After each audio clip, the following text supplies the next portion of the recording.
నమస్తే. శ్రీ గురుభ్యో నమః. శ్రీమాత్రే నమః. ఆదిత్యాయ చ సోమాయ మంగళాయ బుధాయ గురు శుక్ర శనిభ్యే రాహవే కేతవే నమః.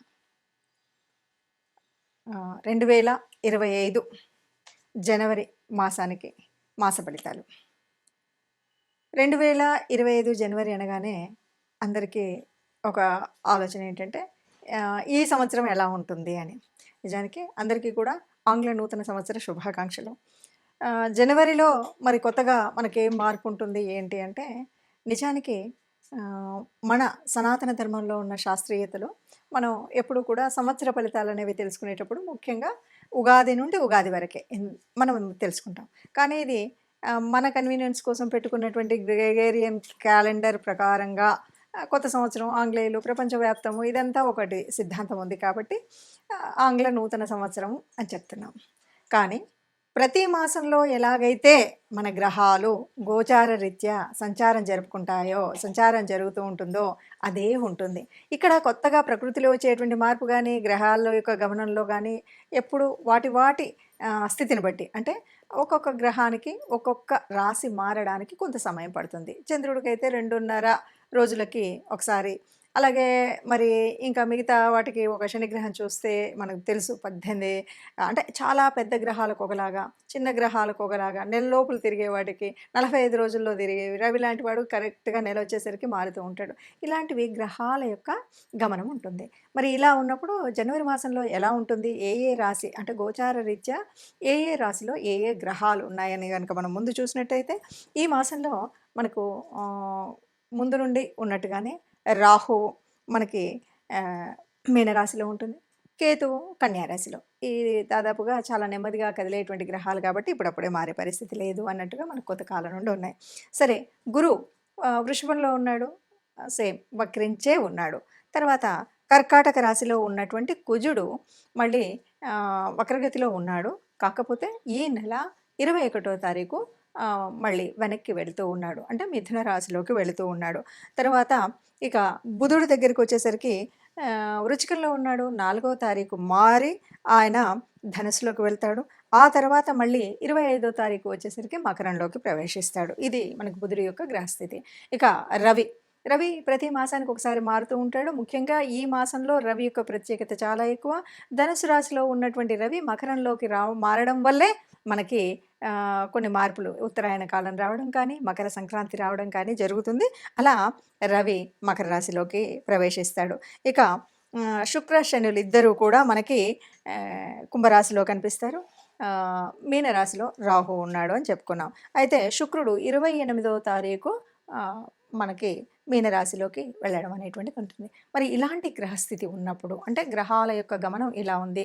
మరి ఇలా ఉన్నప్పుడు ఒక్కొక్క రాశి వారికి ఎలాంటి ఫలితం కనిపిస్తుంది?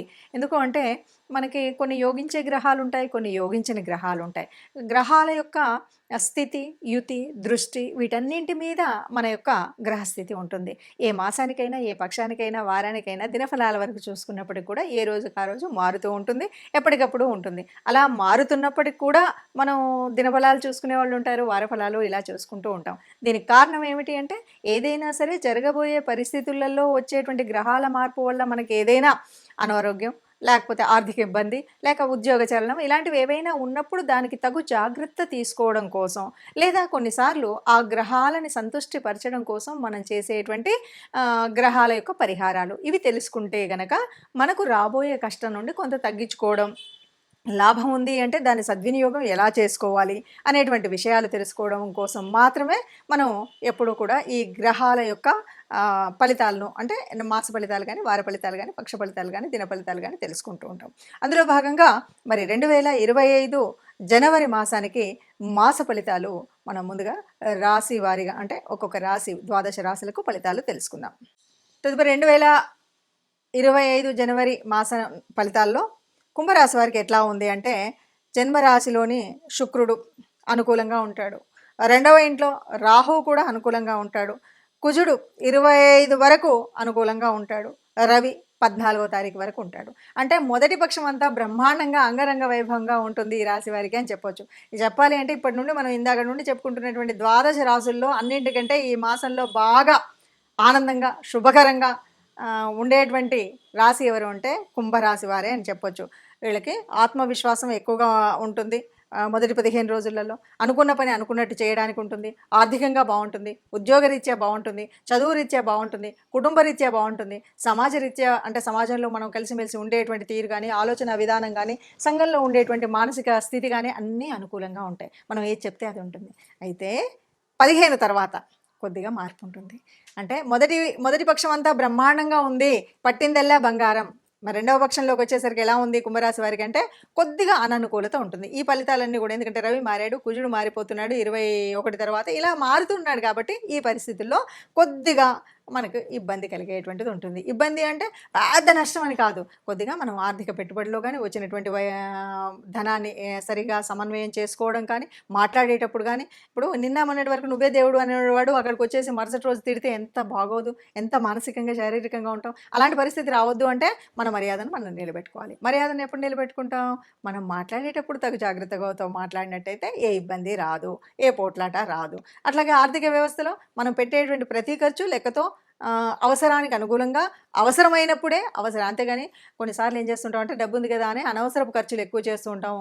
కొంచెం నలుగురిలో ప్రెస్టీజ్ కోసం చేసేటువంటి ఖర్చులు ఉంటూ ఉంటాయి. ఇలాంటి అననుకూలమైనటువంటి పరిస్థితుల్లో అనుకూలంగా ఉండాలి అంటే ఏం చేయాలి అని యోజన చేసుకోవడానికి ముందుగా దొరికినటువంటిదే ఇది.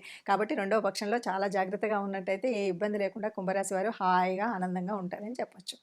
ఇప్పటివరకు మనం చూసినటువంటి అంటే గ్రహాల యొక్క గమనము, వాటి వల్ల మనకున్నటువంటి యోగించే గ్రహాలు, యోగించని గ్రహాల మూలంగా మనకొచ్చేటువంటి కష్టాలు, నష్టాలు.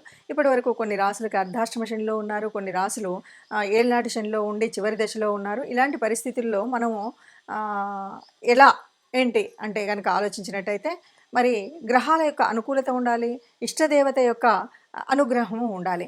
అందుకోసం మనం చేయవలసినటువంటిది ఏమిటి అంటే ముఖ్యంగా ఇక్కడ శని యొక్క వక్రగతి దీని మూలంగా వచ్చేటువంటి ఫలితాలు ఇవన్నీ మనం చూస్తున్నాం కాబట్టి తప్పకుండా ఈ మాసంలో మాసం పక్షాల్లో అంటే ప్రతి పక్షంలో కూడా ఒకసారైనా కనీసం నవగ్రహ మండపానికి వెళ్ళడం అనేటువంటిది తప్పనిసరిగా చేయాల్సినటువంటిది.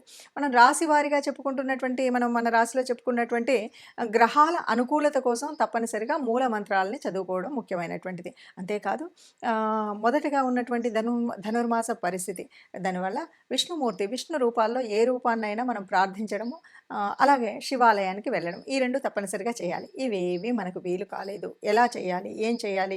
మరి నాకు గ్రహస్థితి మార్పు ఉండాలి. ఇదంతా నేను ఆనందంగా ఉండాలి, హాయిగా ఉండాలి, ఆరోగ్యంగా ఉండాలి అని యోచించేవాళ్ళు మనుషులకు. కాకపోతే గోశాలకు వెళ్ళడం, గోగ్రాసం ఇవ్వడం ఇది మన వల్ల కాలేదు. మన ఇంట్లోనే మనం చేస్తున్న చోట మనం ఉన్నటువంటి చోటనే ఉన్నటువంటి కార్మికులకు ఎవరైనా సరే అన్నం ఒకరోజు భోజనం పెట్టించడం కానీ, వారికి కావాల్సినటువంటి వస్తువుల్ని దానం చేయడం కానీ చేసినట్టయితే మనకున్నటువంటి గ్రహాల అననుకూలత పోయి అనుకూలత వచ్చేటువంటి పరిస్థితి ఉంటుంది.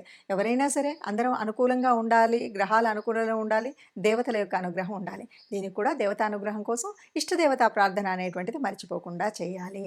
లేదు బయటకు వెళుతున్నాం ఏ కష్టం రాకుండా ఉండాలి అని అనుకున్నప్పుడు మనం తప్పనిసరిగా ఏదైనా ఒక చిన్న శ్లోకం రాముడికి సంబంధించినటువంటిది ఏదైనా సరే ఆపదామపహర్తారాం దాతారాం సర్వసంపదాం లోకాభిరామం శ్రీరామం భూయో భూయో నమామ్యహం అంటాం కదా. ఇది చదివితే ఎప్పుడూ కూడా ఎక్కడా కష్టం ఉండదు. ఇంత పెద్ద శ్లోకం మా కష్టం అంటే అనుకుంటే కనీసం ఆ అమ్మని తలుచుకోండి, శ్రీమాత్రే నమః అనుకోండి. శ్రీమాత్రే నమః అనుకుంటూ మనం ఏదైనా పని మొదలుపెట్టినా బయటకు అడుగు పెట్టినా మనం ఇలా చేసినట్టయితే మనకున్నటువంటి కష్టాలన్నీ పోయి అనుకూలమైనటువంటి పరిస్థితులు అన్ని మాసాలలాగానే మనం అందంగా మనందరం కూడా ఆనందంగా ఉండాలి, సంతోషంగా ఉండాలి. ఆ సంతోషంగా ఉన్న వాళ్ళలో మనం తప్పనిసరిగా ఉండాలి అని కోరుకుందాం. సర్వే జనా సుఖినో భవంతు అందాం.